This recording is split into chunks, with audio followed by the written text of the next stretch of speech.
So this is definitely a topic I've wanted to touch upon for a while now, and that is the Clone Wars season too little too late for Battlefront 2? Now I know some people will see the thumbnail, click the video and instantly dislike, and you're entitled to do that, you're allowed to do whatever you want. But I would say listen to me first of all, because I'm not necessarily saying the season is too little too late, I'm just bringing up the points and discussing it. Now what EA and DICE need to do, in the meantime, is build up some hype for this season, make the players excited, and make sure you're also bringing players back who have since given up on the game. That's what you need to do here. You can't necessarily just wait all these months, add little to nothing into the game, and then expect everyone to come running back. Now it's been made pretty clear that we will have to pay for new heroes, and we know they're going to be less than the price of legendary skins, and that's 80,000. So my guess would be 60,000, I could be completely wrong, but people are going to need credits to buy these heroes. Right now we don't know the prices of the new heroes, we don't really know much about the Clone Wars season, we just know the planet, and we know there's 4 heroes coming, and there's also a new game mode, but I don't know if that's included in the season or if that's just extra content. We've also been getting pretty poor updates in the meantime ever since the solo season, which I actually thought was okay. I really did like the solo season. The updates haven't been too good. The July update, as I've spoken about a lot, completely killed off the game for a lot of people. The amount of issues that brought in was abysmal, to say the least. I've never seen Battlefront so dead in my life as I'm recording this. There's not really any reason for people to want to play the game, so by the time this Clone Wars season arrives, a lot of players won't have enough credits for the heroes, therefore they won't be able to use them, and they're probably not going to want to play the game if they can't use these new heroes straight away. They'd rather go over to other games. We know this season is going to begin in fall. Let's just take a look at what's actually coming out in fall this year as well. We have the new Assassin's Creed, the new Call of Duty, the new Battlefield, just to name a few. Now for someone like myself, I'm a huge Star Wars fan, and I'm pretty much going to play anything that is Star Wars, so I'm going to stick with Battlefront. But for the average player, why are they going to come back to a game that was seemingly abandoned for most of the year? Whether you like the facts of that or not really, the game has been pretty much abandoned for months. After progression we thought it would recover, and it didn't make much of a recovery. Why would they then come back to this game, only for after the Clone Wars season for it to be potentially abandoned again? Now we don't know, that could happen once again. After the Clone Wars season is finally done, they might just give up at that point.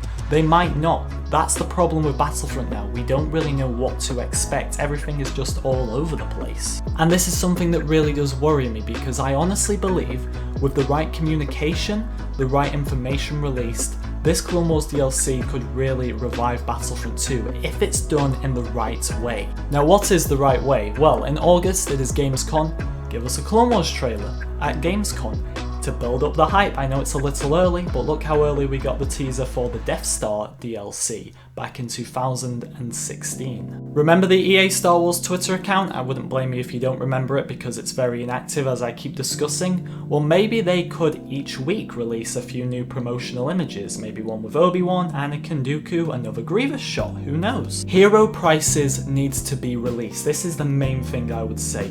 We need to know months in advance, not a few weeks or a few days in advance, months in advance, how much these heroes are going to cost, so we can all save up the right amounts. And it also needs to be made clear that yes, we will have to pay for these heroes, because right now, I think it's only Ben Walk who has spoken about this really. We need some official information from EA Star Wars. We need to know what the situation is going into this Clone Wars DLC. If things remain pretty quiet when it comes to this topic, and then the DLC is released, I can't see people wanting to come back, because to the average player they're going to be shocked that you'll have to pay for the heroes, as they won't have known prior to that. So to refer back to the title, do I think it is too little too late for Battlefront 2's Clone Wars DLC?